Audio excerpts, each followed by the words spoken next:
c'est une idée qu'a eu Karine Tessandier qui va bientôt participer à une course cycliste qui se déroule dans les Côtes d'Armor, comme on faisait autrefois avec la colonne publicitaire qui se balade. Et puis là, ça se passe sur les bords de la Rance, qui est une rivière de là-bas.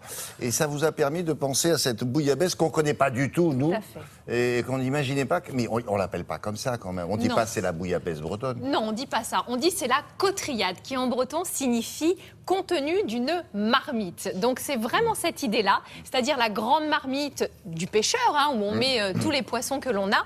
On met des poissons, des crustacés, des épices, et on va faire mijoter tout ça. C'est très simple à réaliser. C'est le même principe que la bouillabaisse d'en bas? Le même principe, exactement mais le même principe. Mais pas avec les mêmes poissons? Non. Alors ceci dit, vous mettez ce que vous avez. Mais le principe reste le même. Cela dit, ça va se terminer, on va mettre tout sauf du poisson, parce qu'on n'a pas de... Mais si, non, mais on pêche là-bas, ça va, il y a ce qu'il faut. Ah bah complètement, il y a absolument ce qu'il faut. Bon, on regarde. Allez, on est parti pour cette cotriade donc bretonne. Nous avons besoin de beaux poissons, 2 kg de poissons, 1 kg de crustacés, du pain rassis pour faire les petits croûtons.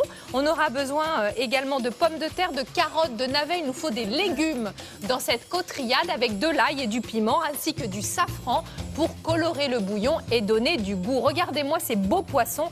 Franchement, ça donne envie. Alors, vous allez demander au poissonnier de les écailler, de les vider et vous allez le couper en tronçons. Vous voyez, j'enlève la tête, mais je la garde. Surtout, gardez les parures de tous vos poissons. On va s'en servir pour parfumer, évidemment, le fumet. Donc, vous allez couper tous vos poissons en gros tronçons. Et ensuite, nous avons les oignons ici que l'on va découper en petits morceaux avant de les faire suer dans une grande marmite. Vous voyez, il faut vraiment une grande marmite, ça c'est très important. Vous allez faire suer avec un petit peu de matière grasse l'oignon et là au milieu, ce que je viens d'écraser, c'est l'ail. Vous allez également rajouter un poireau coupé en petits morceaux ainsi qu'un bouquet garni pour parfumer le tout.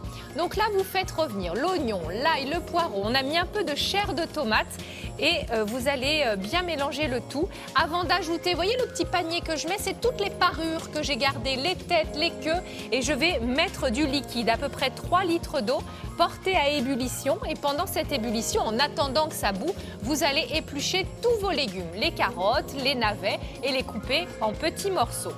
En attendant que ça bout, vous allez surveiller et puis écumer si jamais vous avez un petit peu de mousse à la surface et là vous retirez les têtes et les queues et on a juste récupéré, si vous voulez, la saveur de ces têtes, de ces queues qui ont parfumé notre bouillon. Et une fois qu'on a un beau bouillon, on va tout mettre dedans.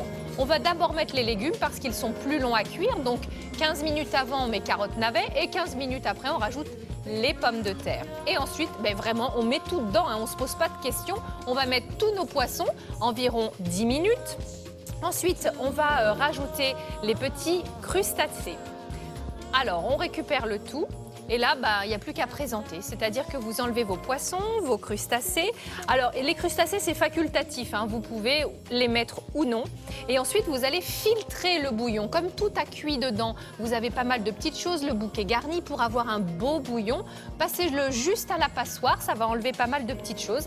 Et là, vous allez parfumer le bouillon avec une petite pointe de piment et un petit peu de safran. Voilà, tout simplement.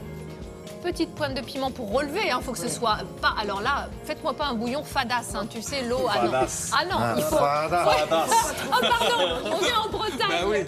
Et ensuite, on va mettre un petit crouton, un petit pain, voilà, grillé, frotté à l'ail. Et pour le service, vous sinon, mettez... c'est un peu rance hein, quand on fait des bouillons fadasse comme ça. Vous mettez votre pain grillé, vos légumes, donc les pommes de terre, les carottes, les navets et tous vos poissons, donc les petits poissons, les crustacés.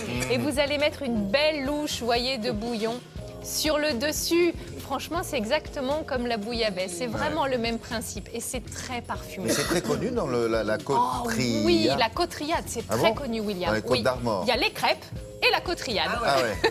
Ah oui. Et le kouign-amann. Non, ça va. Arrêtez. Ça, c'est bien aussi. Trop bon. Ah, c'est magnifique.